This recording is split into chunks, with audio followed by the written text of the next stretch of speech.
Weather Almanac on this March 1st as we approach 5/17 on this Monday morning. Hard to believe we're already into March, and we're actually going to be right on par for what we anticipate this time of year. We're a little bit above our precipitation ever since January 1, and with it being the 1st of March, we call it meteorological spring. Now, actual astronomical spring, of course, that doesn't start until the 22nd.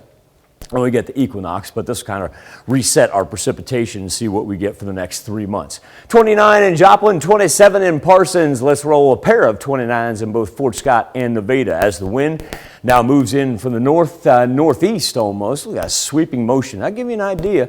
Well, you see that swirl right there. That'll be an indicator of a low pressure system, but really all the higher winds stay down to the south of us. We did pick up a recent gust, though, of 20 miles an hour in Joplin, and that's given us wind chills as low as the 20s, able to escape the teens. Not that it makes that much of a difference, but just wanted to point that out. Sunrise over Joplin, 6:49 on the bus stop forecast. Mostly sunny and clear start, and almost 40 degrees there by the 9 o'clock hour. Nary a cloud in the sky, really no worries to begin our month as the thunderstorm activity stays down to the south of us. They're getting a real good line right here. Look at that. Stretches all the way from New Mexico, past the Mississippi, up to the northeastern portion of the United States. Geographically speaking, that is pretty impressive as far as the amount of distance that covers. Sunny skies. Overnight, this is kind of interesting. We're going to see a little shift of the wind as it's going to work in from the south. Now, usually that's an indicator of some warmer temperatures. Now, Future Track is really going to want to keep everything almost out of our view here.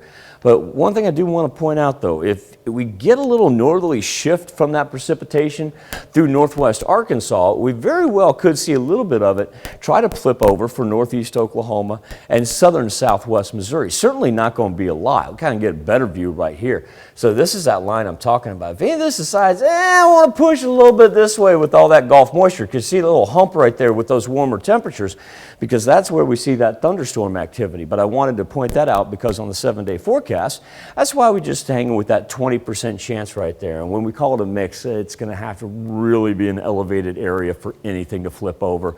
And at the same point in time, the majority of the 4 states isn't going to see anything at all. Then for the middle of the week, back into the 60s. As we head into the weekend, very delightful. Looking at mid 50s on Friday, and then, high 50s, low 60s there on Saturday and Sunday. Pretty much hard to beat for a first week of March.